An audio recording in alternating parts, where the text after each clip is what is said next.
أما بعد فأعوذ بالله من الشيطان الرجيم. بسم الله الرحمن الرحيم. والذين آمنوا وعملوا الصالحات أولئك أصحاب الجنة هم فيها خالدون. صدق الله مولانا العظيم. எல்லா புகழும் அல்லாஹ் ஒருவருக்கே உரித்தாகட்டும். நம்முடைய நாயகம் ஸல்லல்லாஹு அலைஹி ஷஃபீஉல் முஹ்தமீன் ஸல்லல்லாஹு அலைஹி வஸல்லம் அன்னவர்கள் மீதும் அவர்களின் வாழ்க்கை வழிமுறைகளை நம்பிக்கை மாறாது பின்பற்றி வாழ்ந்த உத்தம சத்திய சஹாபாக்கள், தாபிஈன்கள், தபஅ தாபிஈன்கள், நாதாக்கள், வலிமார்கள், இங்கே அமர்ந்திருக்கின்ற நம் அனைவர்கள் மீதும் அல்லாஹ்வின் சாந்தியும் சமாதானமும் என்றென்றும் நீங்காமல் உண்டாகட்டுமாக. கிருபையாளர் அல்லாஹ் தஆலா புனிதம் நிறைந்த இந்த ஜும்ஆவினுடைய நன்னாளில் என்ன நன்மைகளை நாளை நாம் இங்கே அமர்ந்திருக்கின்றோமோ அந்த நன்மைகளை பரிபூர்ணமாக சம்பூர்ணமாக அடையப்பட்ட நல்ல மக்கள் கூட்டத்தில் அல்லாஹ் நம்மை எல்லாம் சேர்த்து நல்லருள்வாளிப்பானார். கண்ணியத்திற்குரிய அல்லாஹ்வின் நல்லடியார்களே, கனமழை புயல் சம்பந்தமாக வானிலை அறிக்கை வந்து கொண்டே இருந்து கொண்டிருக்கின்றது. நாளைய தினம் திருவாரூர், நாகப்பட்டினம், புதுக்கோட்டை இந்த 3 மாவட்டங்களுக்கும் மிக அதிகமான கனமழை எச்சரிக்கை விடுத்திருக்கின்றது. அல்லாஹ்வினுடைய நாட்டம் எதுவோ அது நடக்கும். ஒவ்வொரு ஆண்டும் நவம்பர் 18 வருகின்ற பொழுது கஜா புயல் நமக்கு நினைவுக்கு வருகின்றது. டிசம்பர் 26 பல ஆண்டுகள் கடந்ததற்கு பின்னாலும் சுனாமி இன்னும் நம்முடைய கண்களை விட்டும் நீங்கவில்லை. இந்த ஜும்ஆவினுடைய நல்ல நேரத்தில், துஆக்கள் ஒப்புக்கொள்ளப்படுகின்ற இந்த நல்ல நேரத்தில் அல்லாஹ்விடத்தில் நாம் அதிகம் அதிகம் துஆ செய்வோம். எந்த பேராபத்துகள், பெரும் கஷ்டங்கள் வந்தாலும் அவைகளை விட்டும் எல்லா மக்களையும் அல்லாஹ் பாதுகாத்து அருள வேண்டும் என்கின்ற நல்ல ஒரு துஆவை இந்த நேரத்தில் அல்லாஹ்விடத்தில் நாம் துஆ செய்து கொள்வோம். நம்முடைய துஆக்களை அல்லாஹ் கபூல் செய்தல் புரிவானார். அதே நேரத்தில் கவனமில்லாமல் நாம் இருந்துவிடக் கூடாது.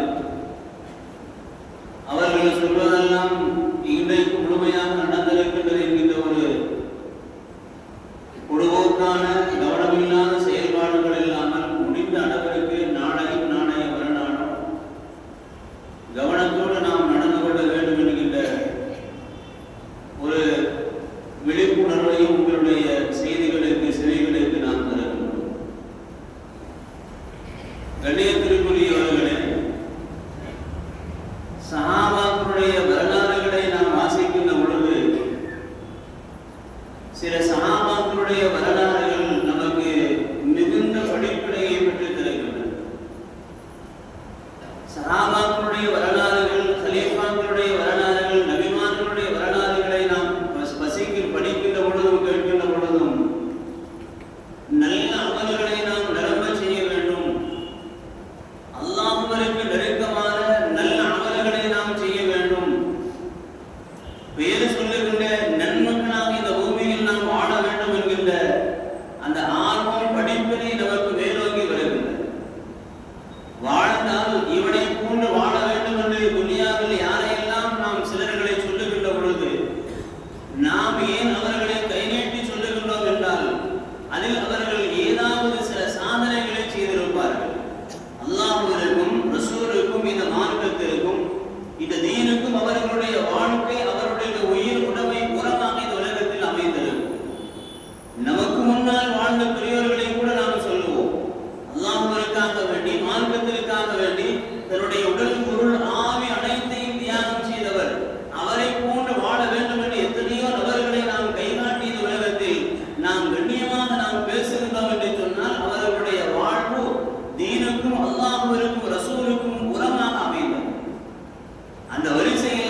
படிக்க வேண்டிய சஹாபாக்களுடைய வரலாறுகள் ஏராளம் உண்டு. அவைகளில் ஹஜ்ரத் அம்ர் இப்னு ஆஸ் ரலியல்லாஹு அன்ஹு, சில சஹாபாக்களுடைய வரலாறுகளை எத்தனையோ தடவை நாம் கேட்டிருப்போம், படித்திருப்போம். சையதுனா உமர் இப்னு கத்தாப் ரலியல்லாஹு அன்ஹு, அபூபக்கர் சித்தீக் ரலியல்லாஹு அன்ஹு, உஸ்மான் இப்னு அஃபான் ரலியல்லாஹு அன்ஹு, அலி இப்னு அபீ தாலிப் ரலியல்லாஹு அன்ஹு போன்ற பெரும் பெரும் கலீஃபாக்கள் சஹாபாக்களுடைய வரலாறுகளை நாம் கேட்கின்ற பொழுதெல்லாம் நமக்கு வீரம் ஒரு பக்கம் ஆர்வம் வரும், ஒரு பக்கம் நமக்கு சிந்தனை தெளிவு இருக்கும், ஒரு பக்கம் நமக்கு அல்லாஹ்வின் பக்கம் நெருக்கம் ஏற்படும். இந்த அம்ர் இப்னு ஆஸ் ரலியல்லாஹு அன்ஹு அவர்களுடைய வரலாறு நமக்கு இரண்டு பாகங்களாக பிரிக்கப்படுகின்றது. ஒன்று, அவர்கள் இஸ்லாத்திற்கு முன்னால் வாழ்ந்த ஒரு வாழ்வு. இரண்டாவது, இஸ்லாத்தை அவர்கள் ஏற்றுக்கொண்டதற்கு பின்னால் அவர்கள் வாழ்ந்த ஒரு வாழ்வு. இந்த இரண்டு கட்டங்களில் அவர்களுடைய மரணத்தினுடைய கடைசி நேரம் நமக்கு இந்த உம்மத்திற்கு மிகுந்த ஒரு படிப்பினையாக வரலாறு எடுத்து சொல்லுகின்றது. ஹஜ்ரத் அம்ர் இப்னு ஆஸ் ரலியல்லாஹு அன்ஹு அவர்களுடைய பிறப்பு கிபி 575 அவர்கள் பிறக்கின்றார். ஹிஜ்ரத்திற்கு முன்னால் அவர்கள் பிறக்கின்றார். ஹஜ்ரத் உமர் இப்னு கத்தாப் ரலியல்லாஹு அன்ஹு இந்த பூமியில் அவர்கள் பிறக்கின்ற பொழுது அம்ர் இப்னு ஆஸ் ரலியல்லாஹு அன்ஹு அவர்களுக்கு 5 வயது என்று குறிப்பிட்டு சொல்லப்படுகிறது.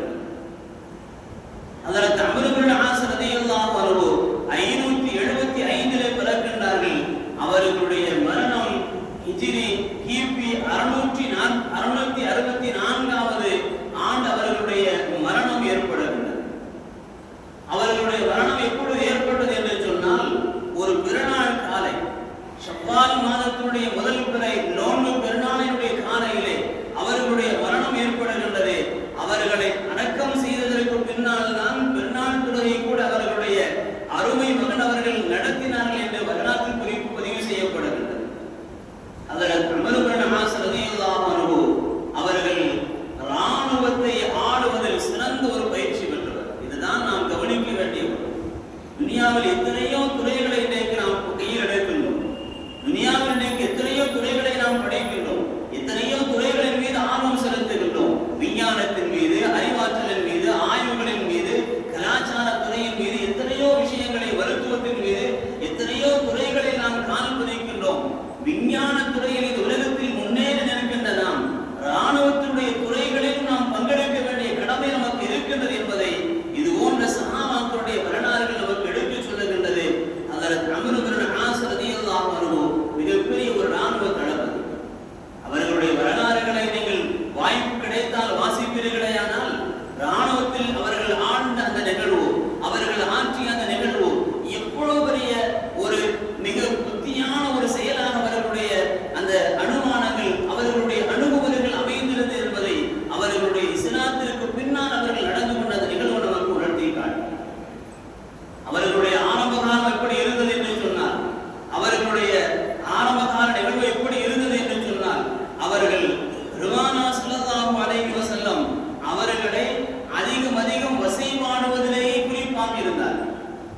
எந்த அளவிற்கு என்று சொன்னால், அரபியிலே கவிதை படித்து, அந்த அரபியிலே கவிதையை தயார் செய்து தானும் படித்து சிறுவர்களுக்கும் அதை மனனம் செய்ய கொடுத்து, பெருமானா ஸல்லல்லாஹு அலைஹி வஸல்லம் அவர்கள் எங்கெல்லாம் வருகின்றார்களோ அவர்களுடைய காதுகள் கேட்கின்ற வகையிலே அவர்களை நபி அவர்களை இழிவுபடுத்தி பாடுகின்ற கவிதைகளை ஏற்றுவதில் தேர்ச்சி பெற்றவராக இருந்தார். அந்த நிலையில் இருந்தவர்கள் தான் அவர்களுடைய மனமாற்றம் நடந்தது அபிசீனியாவினுடைய மன்னராக இருந்த நஜ்ஜாஷினுடைய அரசவைக்கு முன்னால். மிகப்பெரிய ஒரு வரலாறு சுருக்கமாக நாம் சொல்லுகின்றோம். அபிசீனியாவிற்கு அவர்கள் குறைஷிகள் எல்லாம் முடிவு செய்கின்றார்கள், இனிமேல் நமக்கு மக்காவில் இடமில்லை, இனிமேல் நமக்கு மக்காவில் இடமில்லை, நாமெல்லாம் அந்த அபிசீனியாவினுடைய இடத்திற்கு நாம் சென்று விடலாம் என்று அவர்கள் முடிவு செய்து அங்கு புறப்பட்டவர்கள் தயாராகி கொண்டிருக்கின்ற நேரத்திலே அபிசீனியாவினுடைய நஜ்ஜாஷியினுடைய அந்த மன்னர் வந்திருக்கின்ற முஸ்லிம்களுக்கு தேவையான எல்லா வசதிகளையும் வாய்ப்புகளையும் அவர்கள் செய்து கொடுத்துக் கொண்டிருக்கின்றார்கள். இங்கே குறைஷிகள் முடிவு செய்கின்றார்கள், அங்கு சென்ற அபிசீனியாவிற்கு சென்ற முஸ்லிம்களை எல்லாம் திருப்பி அழைத்து வந்துவிட வேண்டும். அந்த பொறுப்பை திறமை வாய்ந்தவராக அனுபவிப்பவராக இருக்கின்ற அம்ர் இப்னு ஆஸ் அவர்களிடத்தில் ஒப்படைக்கலாம் என்று குறைஷிகள் எல்லாம் சேர்ந்து ஒப்படைக்கின்றார்கள். முஸ்லிம்களை மீட்டு வருவதற்கு ஹஜ்ரத் அம்ர் இப்னு ஆஸ் அவர்கள் அபிசீனியா நஜ்ஜாஷியுடைய மன்னருடைய அரசவை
சந்தோஷம் ஏறிட்டால் சொன்னார்கள், குறைஷிகள் தங்களுடைய ஈர குலைகளை நமக்கு அனுப்பி வைத்திருக்கின்றார்கள், நமக்கு தந்திருக்கின்றார்கள் என்று சொன்ன பொழுது ஹஜ்ரத் பெருமானா ஸல்லல்லாஹு அலைஹி வஸல்லம் அவர்களுடைய கரம் பிடித்து ஹஜ்ரத் அம்ர் இப்னு ஆஸ் ரலியல்லாஹு அன்ஹு ஹிஜ்ரி 8ஆம் ஆண்டு இஸ்லாத்திற்கு உள்ளே வருகின்றார்கள். அதுவரை நபி அவர்களை எதிர்த்து நின்ற, அதுவரை நபி அவர்களை வசைபாடிய, அதுவரை நபி அவர்களை கை நீட்டி எதிர்த்து பேசிக் கொண்டிருந்த அவர்களுடைய நாவு, கண்கள், வார்த்தைகள், கைகளை எல்லாம் அதுவரை அடங்கி போய் அல்லாஹ்வினுடைய மன்னிப்புக்காக வேண்டி காத்து நிற்கின்றார்கள். அல்லாஹ்வினுடைய மன்னிப்புக்காக வேண்டி காத்து நிற்கின்றார்கள். அவர்களுடைய மரணத்தினுடைய கடைசி தருவாயிலே அதை சொல்லியும் காட்டினார்கள். பெருமானார் ஸல்லல்லாஹு அலைஹி வஸல்லம் அவர்கள் இந்த அம்ர் இப்னு ஆஸ் அவர்களுக்கு கலிமா சொல்லி கொடுக்கின்ற பொழுது அம்ர் இப்னு ஆஸ் அவர்கள் சொன்னார்கள், எனக்கு ஒரு உத்தரவாதம் தர வேண்டும் என்றார். எனக்கு ஒரு உத்தரவாதத்தை தர வேண்டும், வேற ஒன்றும் அல்ல, நான் இதுவரை செய்த அத்தனை பாவங்களும் மன்னிக்கப்பட்டு விட்டது. எனக்கு நீங்கள் எந்த உத்தரவாதத்தையும் தர வேண்டியதில்லை. இதுவரை நான் செய்த அத்துணை பாவங்களும் மன்னிக்கப்பட்டு விட்டது என்கின்ற அந்த ஒரு உத்தரவாதம், அந்த ஒரு நம்பிக்கை சொல்லி எனக்கு போதுமானது. நான் அந்த கலிமாவை உணர்ந்து உயர்த்தி தூக்கி பிடித்து துனியாவில் நான் வாடுவேன் என்கின்ற அந்த உயர்ந்த உத்தரவாதத்தை நபி அவர்களுக்கு முன்னால் அம்ர் இப்னு ஆஸ் ரலியல்லாஹு அன்ஹு அவர்கள் சொன்ன சாதாரணமான வார்த்தை அல்ல, வாழ்க்கையினுடைய கடைசி வரைக்கும் அதை அவர்கள் செய்தார்கள். 90 ஆண்டுகளில் உலகத்திலே வாழ்ந்தார். பெருமானார் ஸல்லல்லாஹு அலைஹி வஸல்லம் அவர்களை இஸ்லாத்திற்கு உள்ளே அவர்கள் வந்ததற்கு பின்னால் அவர்களை எப்படி பயன்படுத்த வேண்டுமோ அந்த முறையின் பிரகாரம் நபி அவர்கள் பயன்படுத்தினார். இந்த இடத்தில் நாம் கவனிக்க வேண்டும், யாரெல்லாம் இன்றைக்கு துனியாவில் யாரையும் அல்லாஹ் வீணாக படைக்கவில்லை. அது என்ன சின்ன குழந்தையாக இருந்தாலும் சரி, ஒரு வாலிபனாக இருந்தாலும் சரி, அது வயோதிகத்தினுடைய ஆரம்பத்தை எட்டுகின்ற பெரிய மனிதனாக இருந்தாலும் சரி, அல்லது வயோதிகத்தினுடைய கடைசி நிலையிலே ஒருவர் இருந்தாலும் சரி, அல்லது சக்கராத்தினுடைய ஆணினுடைய கடைசி நேரத்தில் மரண படுக்கையில் இருந்தாலும் சரி, யாருடையும் அல்லாஹ் இந்த உலகத்தில் வீணாக படைக்கவில்லை. ஒவ்வொரு மனிதர்களிடமிருந்தும் ஒவ்வொரு காலத்தினுடைய பக்குவத்தில் இருந்தும் இந்த உம்மத்திற்கு அல்லாஹ் ஒவ்வொரு படிப்பினை அல்லாஹ் தந்து கொண்டிருக்கிறார். அம்ர் இப்னு ஆஸ் ரலியல்லாஹு அன்ஹு இஸ்லாத்திற்கு உள்ளே அவர்கள் வந்ததற்கு பின்னால் அவர்கள் கலந்து கொண்ட போர்கள் ஏராளம். நபி அவர்களிடத்தில் மண்டியிட்டார்கள், யா ரசூலல்லாஹ், உங்களை நான் எந்த அளவிற்கு வசைபாடினேனோ, உங்களை நான் எந்த அளவிற்கு ஏளனமாக பேசினேனோ, அதை விட பன்மடங்கு இந்த துனியாவில் கலிமாவை தூக்கி நிறுத்துகிற அந்த போர்களை நான் பங்கெடுக்க வேண்டும், யா ரசூலல்லாஹ், அந்த போர்களுக்கு என்னை நீங்கள் அனுப்புவீர்கள் என்று மண்டியிட்டு நின்றார்கள். பெருமானார் ஸல்லல்லாஹு அலைஹி வஸல்லம் அவர்கள் அம்ர் இப்னு ஆஸ் அவர்களை மிகச் சரியாக பயன்படுத்தினார்கள். எந்த இடங்களுக்கெல்லாம் அவர்களை போர்களை அனுப்பினார்கள், எப்படிப்பட்ட போர்களை எல்லாம் அவர்கள் வெற்றி கொண்டார்கள், அவர்களுடைய வரலாற்றில் எவ்வளவு பெரிய இஸ்லாமிய சாம்ராஜ்யம் எந்த அளவிற்கு பறந்து விரிந்ததாக அது விரிவதற்கு இவர்கள் உறுதுணையாக இருந்தார்கள் என்று அவர்களுடைய வரலாற்றினுடைய ஒவ்வொரு நிகழ்வுகள் சொல்லுகின்றது.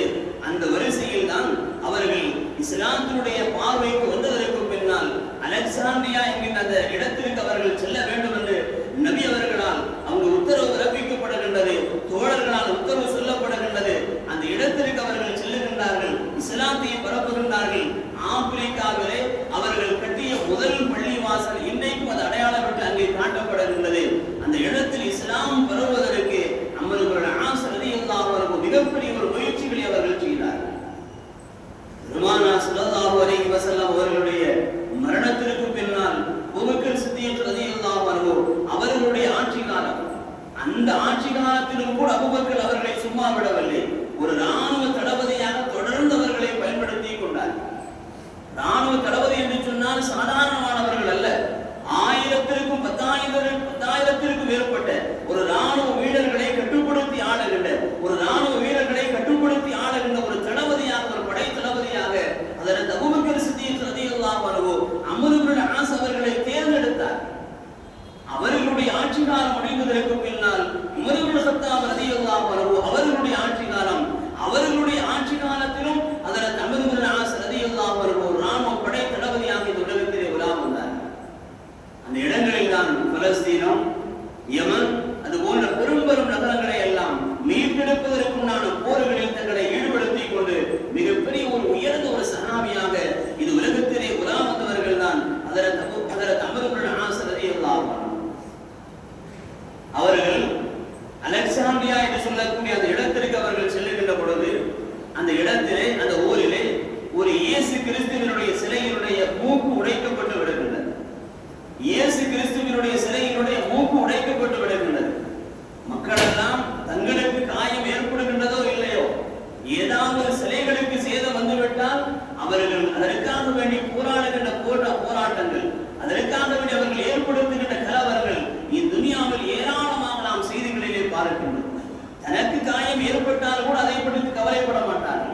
தன்னுடைய குடும்பத்தாருக்கோ தன்னுடைய சொந்த பந்தங்களுக்கோ யாருக்கோ ஏதாவது காயங்கள் ஏற்பட்டால் அந்த அளவுக்கு அவர்கள் கவலைப்பட மாட்டார்கள்.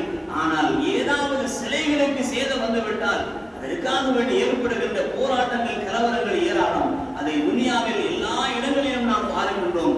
இயேசு கிறிஸ்துவினுடைய மூக்கு உடைக்கப்பட்டதற்காக வேண்டி கிறிஸ்தவர்கள் எல்லாம் ஒன்று சேர்ந்து அதை போன்று முகம்மது நபிகளுடைய ஒரு சிலையை நிறுவ வேண்டும். முகம்மது நபிகளுடைய சிலையை நிறுவ வேண்டும். அந்த சிலையை நிறுவி அந்த முகம்மது நபிகளுடைய மூக்கை உடைத்தால்தான் நாங்கள் சமாதானமாவோம் என்று சொல்லி கிறிஸ்தவர்கள் எல்லாம் ஒன்று சேர்ந்து அந்த சிலையை அவர்கள் நிறுவுகின்றார்கள். நிறுவி வருகின்ற பொழுது அதில் தமது ஆசிரியர்கள் எழுந்திருக்கின்றார்கள். அல்லாஹ்வின் மீது ஆணையாக நான் சொல்லுகின்றேன், கிறிஸ்தவர்கள் எல்லாம் ஒன்று சேர்ந்து இருக்கின்றார்கள். மிகப்பெரிய ஒரு போராட்ட களமாக அங்கு இருந்து கொண்டு இருக்கின்றது. யாருக்கு இந்த தைரியம் வரும்? யாருக்கு இந்த மன உறுதி வரும்? எந்த கவலையும் கொள்ளவில்லை. எழுந்தார்கள். அஷ்ஹது அல்லா இலாஹ இல்லல்லாஹ், அல்லாஹ்வின் மீது ஆணையிட்டு நான் சொல்லுகின்றேன், அந்த அல்லாஹ்வை வணக்கத்திற்குரியவனாக நான் ஏற்றிருக்கின்றேன், முஹம்மதை அல்லாஹ்வினுடைய தூதராக நான் ஏற்றிருக்கின்றேன். அந்த முஹம்மது நபியினுடைய சிலையை நீங்கள் செய்து அவருடைய மூக்கை உடைப்பதற்கு பதிலாக என்னுடைய மூக்கை நீங்கள் உடைத்துக் கொள்ளுங்கள், நான் தயார் என்று வந்திருக்கின்றார். வரலாற்றில் செய்திகள் மிக பெருவாரியாக அங்கே வாசிக்கப்படுகின்றது. மக்கள் எல்லாம் போராட்ட களத்தில் நின்று கொண்டிருக்கின்ற நேரத்திலே அதில் தமது ஆசிரியர்கள் தயாராகி போராட்டத்தினுடைய வேலைக்கு அவர்கள் வருகின்றார்கள்.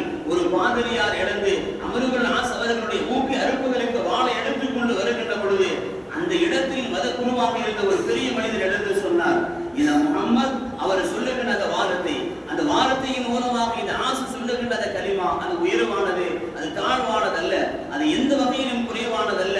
அது யாரோ ஒருவர் இந்த உலகத்தில் குழப்பத்தை உருவாக்குவதற்காக வேண்டி இப்படி செய்திருக்கின்றார்கள். ஆதலால் அவர்களை மன்னித்து நீங்கள் விட்டுவிடுங்கள், அவர்களை விட்டுவிடுங்கள், அவர்கள் இந்த உலகத்தில் உயர்வான மனிதர்கள் என்று சொன்னதற்கு பின்னால் அதில் தமது ஆசிரியர்கள் விடுவிக்கப்படுகின்றார்கள். அந்த நேரத்திலும் கூட அந்த மக்களுக்கு சொன்னார்கள், அல்லாஹ்வை நம்புங்கள், அல்லாஹ்வை நம்புங்கள், முஹம்மதை நீங்கள் ஏற்றுக்கொள்ளுங்கள், துனியாவில் எல்லா விதமான வாழ்க்கையினுடைய தரங்களை அல்லாஹ் உங்களுக்கு உயர்த்துவான் என்று சொல்லி அந்த போராட்ட களத்தில் மக்கள் எல்லாம் கைகளிலே கம்புகளையும் கத்திகளையும் தூக்கி நின்று கொண்டிருக்கின்ற அந்த இடத்திலே மன உறுதியோடு வலிமையோடு எழுந்து நின்று சொன்னார்கள், ஒரு ராணுவ படை தளபதி எப்படி நடந்து கொள்ள வேண்டும் என்பதற்கு உதாரணமாக அந்த இடத்தில் எழுந்து சொன்னார்கள், நீங்கள் எல்லாம் கலிமாவின் பக்கம் நீங்கள் வாருங்கள், நீங்கள் கலிமாவின் பக்கம் நீங்கள் வாருங்கள், உங்களுடைய வாழ்வு கண்ணியமான ஒரு வாழ்வாக அல்லாஹ் ஆக்கி தருவான் என்று தங்களுடைய வாழ்க்கையினுடைய நிலைகளில் அவர்கள் நடந்து கொண்ட நிகழ்வு எடுத்து சொல்லப்படுகின்றது. வாழ்க்கையினுடைய கடைசி கட்டம் 90 வயது வரை இந்த உலகத்திலே வாழ்ந்தார் என்று சொல்லப்படுகின்றது, அல்லது 87 ஆண்டுகள் இந்த உலகத்திலே வாழ்ந்தார்கள் என்று சொல்லப்படுகின்றது. அவர்கள் வாழ்க்கையினுடைய அந்த கடைசி கட்டத்திலே மரண தருவாயிலே அவர்கள் படுத்திருக்கின்றார்கள். மரண தருவாயிலே அவர்கள் படுத்திருக்கின்றார்கள். அவர்களுக்கு ஒரு ஆசை இருந்தது. என்னவென்று சொன்னால், யாரெல்லாம் சக்கராத் ஹாலை சந்திக்கின்றார்களோ அந்த சக்கராத் ஹாலை அவர்கள் சந்திக்கின்ற பொழுது உங்களுடைய அந்த நேரம் எவ்வாறு இருந்தது என்று எனக்கு நீங்கள் சொல்லுங்கள் என்று யாரிடத்திலாவது கேட்க வேண்டும் என்கின்ற அந்த ஆசை ஆர்வமாக வருகின்றது. அப்படி 1-2 பேர்கள் கேட்டார்கள் என்றும் சொல்லப்படுகின்றது. அவர்களுடைய மரணத்தினுடைய கடைசி நேரம் அவர்களுடைய அருமை மகனார் அவர்களுடைய தந்தையை அழைத்து கேட்கின்றார்கள், இப்பொழுது உங்களுடைய சூழ்நிலை எவ்வாறு இருக்கின்றது என்று கேட்டார். அமருடைய ஆசிரியர்கள் சுவற்றின் ஓரமாக அவர்கள் படுத்துக் கொண்டு சொன்னார்கள், நான் இப்பொழுது ஒரு முழுக்கல் நிறைந்த ஒரு மரத்திற்கு மேலால் நான் படுக்க வைக்கப்பட்டதை போன்று உணர்கின்றேன். ஒரு முட்கள் நிறைந்த மரத்திற்கு மேலால் படுக்க வைக்கப்பட்டதை போன்று உணர்கின்றேன். என்னுடைய உடல் அங்குமிங்குமாக இழுக்கப்படுகின்றது. அதனுடைய வேதனையை நான் அனுபவித்துக் கொண்டிருக்கின்றேன் என்று மரணத்தினுடைய கடைசி நேரத்திலே சக்கராத்துடைய ஹாலில் அவர்கள் சொன்னார்கள். இந்த அவர்களுடைய அருமை மகனாக இந்த வரலாறை நமக்கு அறிவித்து சொல்லுகின்றார். வாழ்க்கையினுடைய கடைசி கட்டத்தில் அவர்கள் இருக்கின்ற பொழுது தங்களுடைய அருமை மகனார் சொன்னார்கள், நீங்கள் இஸ்லாத்திற்கு வந்ததற்கு பின்னால் நபியவர்கள் உங்களுக்கு சுவர்க்கத்தை நன்மாராயமாக சொன்னார்கள். நீங்கள் இஸ்லாத்திற்கு வந்ததற்கு பின்னால் சுவர்க்கத்தை நன்மாராயமாக உங்களுக்கு சொன்னார்கள். அந்த சுவர்க்கத்தை நன்மாராயமாக உங்களுக்கு வாக்களிக்கப்பட்டதற்கு பின்னாலும் கூட மரணத்துடைய கடைசி நேரத்தில் இவ்வளவு கஷ்டங்களை படுகின்றீர்களே, இவ்வளவு மன வேதனைப்படுகின்றீர்களே, கவலைப்படுகின்றீர்களே, காரணம் என்ன என்று சொல்லுகின்ற பொழுது அதில் தமது ஆசிரியர்கள் மனம் திறந்து வாய் திறந்து சொன்னார்கள்,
இஸ்லாத்தை ஏற்றேன், அல்லாஹ் எனக்கு உயர்வை கொடுத்தார்.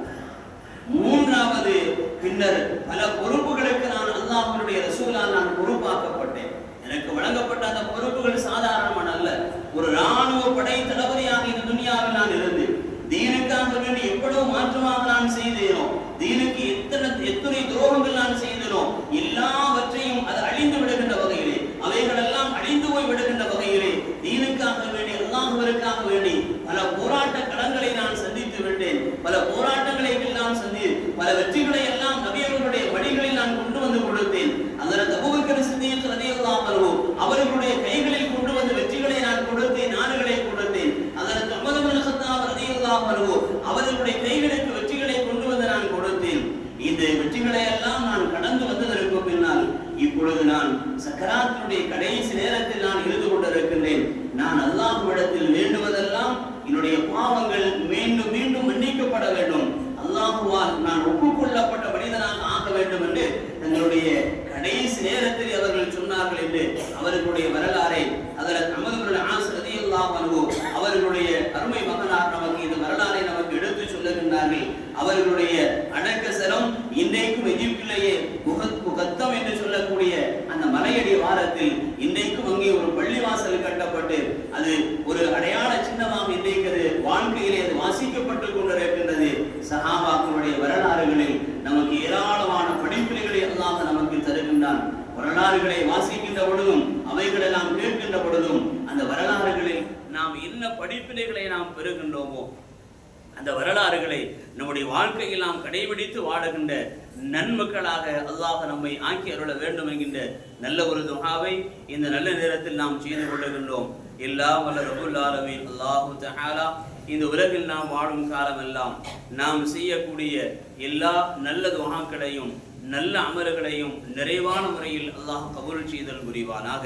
இந்த உலகத்தை விட்டு மரணிக்கின்ற பொழுது லா இலாஹ இல்லல்லாஹ் முஹம்மது ரசூலுல்லாஹ் என்கின்ற உன்னத கலிமாவை மனமகிழ்வோடு மொழிந்து வர்ணிக்கக்கூடிய பாக்கியத்தை அல்லாஹ் நம் அனைவர்களுக்கும் நசீபாக்கி தந்தல் புரிவானாக. நாளை வறுமையினால் ஆகிரத்தினுடைய அனைத்து அதாபுகள் வேதனைகளை விட்டும் அல்லாஹ் நம்மை பாதுகாத்து ஜன்னத்துல் ஃபிர்தௌஸ் என்கின்ற சுவர்க்கத்தை அடையக்கூடிய பாக்கியத்தை அல்லாஹ் நமக்கும் நம்முடைய பெற்றோர்களுக்கும் நம்முடைய ஆசிரிய பெருமக்களுக்கும் நம்முடைய குடும்பத்தார்களுக்கும் நம்முடைய வாரிசுகளுக்கும் எல்லா மக்களுக்கும் அல்லாஹ் நசீபாக்கி தந்தல் புரிவானாக. வாஹிரு தஅவானா அல்ஹம்துலில்லாஹி ரப்பில் ஆலமீன்.